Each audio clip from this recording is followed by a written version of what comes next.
Assalamualaikum warahmatullahi wabarakatuh.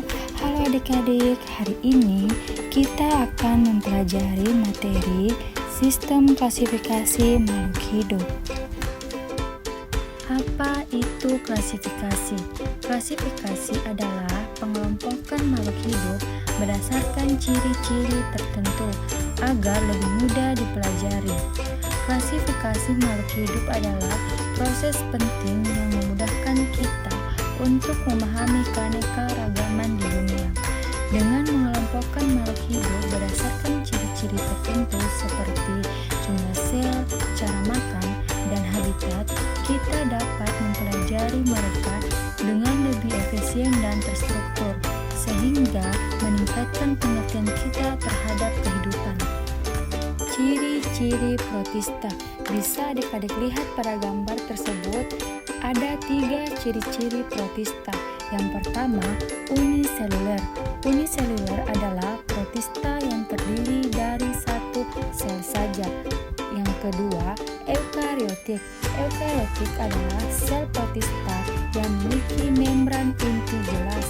Yang ketiga, fotosintesis.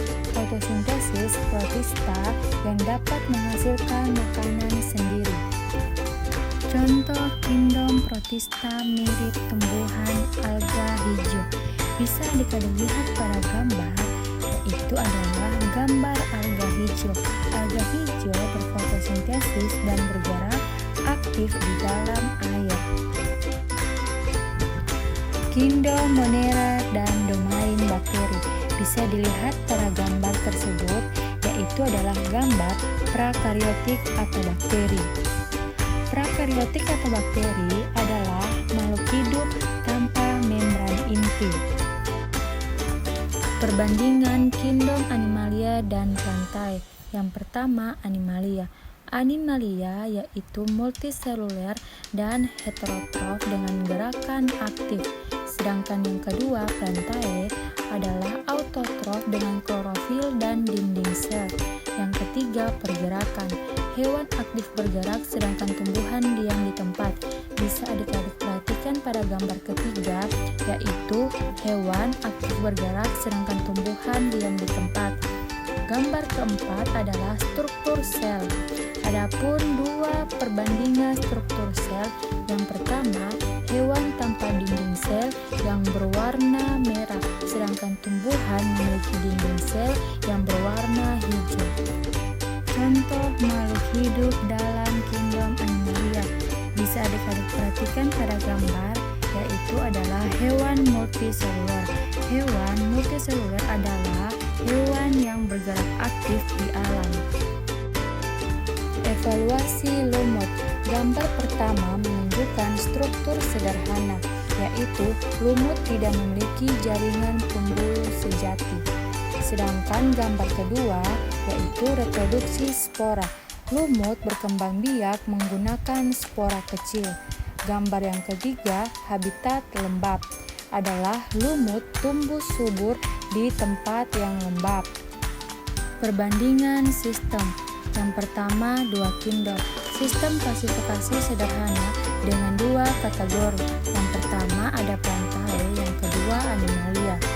Sedangkan 5 kingdom yaitu sistem lebih akurat dengan 5 kategori. Yang pertama ada Monera, yang kedua protista, yang ketiga fungi, yang keempat plantae, dan yang kelima animalia. Klasifikasi lingkungan ekstrim. Gambar pertama ada termofil, yaitu organisme yang hidup di suhu tinggi. Sedangkan gambar yang kedua, halofil. Halofil adalah organisme yang hidup di lingkungan asin. Sedangkan gambar ketiga, asidofil. Asidofil yaitu organisme yang hidup di lingkungan asam. Gambar makhluk hidup ekstremofil. Bisa adik-adik perhatikan pada gambar tersebut, yaitu organisme ekstremofil. Debat di taman. Yang dimaksud dengan debat di taman seperti rumput. Saya mampu bertahan di berbagai tempat, sedangkan kupu-kupu saya indah membantu menyerbukan bunga, dan jamur saya membantu mengurangi bahan organik. Pentingnya klasifikasi. Gambar pertama menunjukkan pengenalan, yaitu memudahkan siswa memahami berbagai makhluk hidup.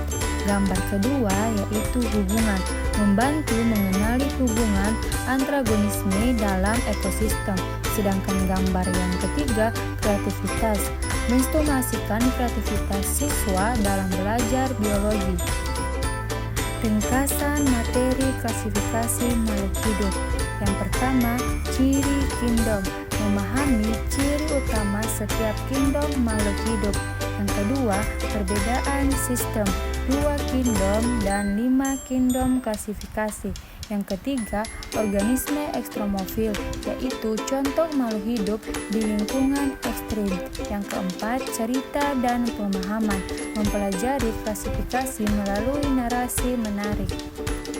Terima kasih telah menonton video pembelajaran interaktif materi klasifikasi makhluk hidup.